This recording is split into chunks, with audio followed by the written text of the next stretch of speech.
I've been feeling. Javari. Depths of my heart.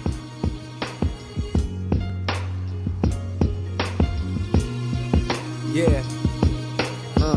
God is real and he using me for a bigger purpose. So fuck the world that would have you think that a nigga worthless. Sometimes I think that these verses can help a person way more than the ones they reading in churches on days of worship. No disrespect to the Lord and Savior, that ain't just ego. I just observed that the words no longer relate to people.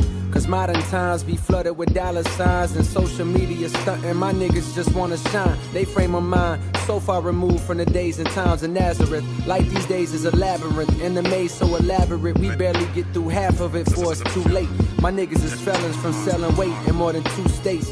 2-2 in his waist before he could even shoot straight. Quick to draw on you like Aaron Magruder, nigga, who fake? All of that to say maybe the hood need a new face. A new story about a boy from not too far where you stay.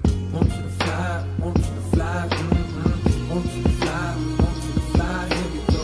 Want you to fly, want you to fly, want you to fly, want you to fly, here we go. His mama was a virgin named Yolanda, and she raised him on her own. After she was disowned, her mama called her a liar, said get the fuck out my home since you wanna be grown. So there she was now, 17 and alone. But this little boy that grew in her stomach made her feel strong. The angels paid her a visit one night and let it be known this was God's child. Woman, behold a miracle. She shed tears cause she never believed in the spiritual, but her heart was pure and she was good. For 18 years she raised him on Section 8 in the cold embrace of the hood. Did the best that she could. The boy was named Javari. Walked with the spirit of his father emanating from body. Want you to fly, want you to fly, want you to fly, want you to fly, here we go. Want you to fly, want you to fly, want you to fly, want you to fly, here we go. Back in the hood, look at Lil Vari preach. His words were full of spirit, his truth it would always reach. He laid his hands on Toya when niggas called her a freak and told her that God loved her no matter who she let be. But being promiscuous is a sign that there's something deep that troubles her soul. The day she lets it go, she'll find peace. She broke down admitting her stepfather had touched her for years. She kept it secret for fear of her mother's grief. Now the bitterness she feels for that nigga is at a peak.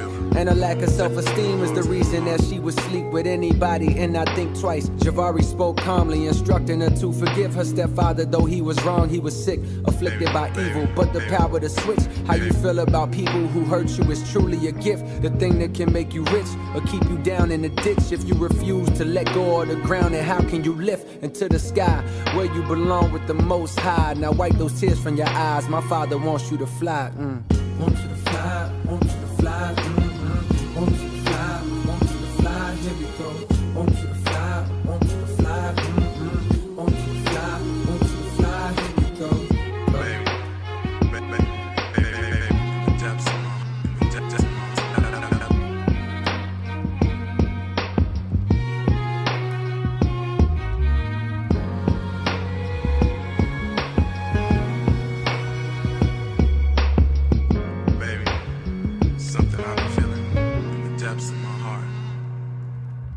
Back in the hood, Javari built up a following. Niggas put down they pistols eventually and stopped swallowing Molly pills. Instead, now they bodies filled with spirit. 12 little homies soaking up every word that they hearing.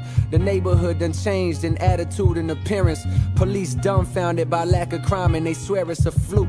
Not knowing the truth that this America niggas is waking up, but the powers that be, they fear it. So government keeping tabs on Javari and those who practice adherence to things he teaching. And then comes the interference. They storm the hood, guns out, bust into the house that he slept in. A warrant claiming suspicion of drug possession. But Vari sat calmly as if he had been expecting. Heart full of love, even for those who need to oppress him. They told him hands up and he did just as they directed. They fired on him claiming they thought he reached for a weapon. He laid on the floor breathless, blood leaking from his chest, plus a bullet hole through both of his palms. Ain't that a message? The neighborhood was stressing. The son of God murdered and carried away on stretcher, body oppressor. But 3 days later, the coroner pulled a table.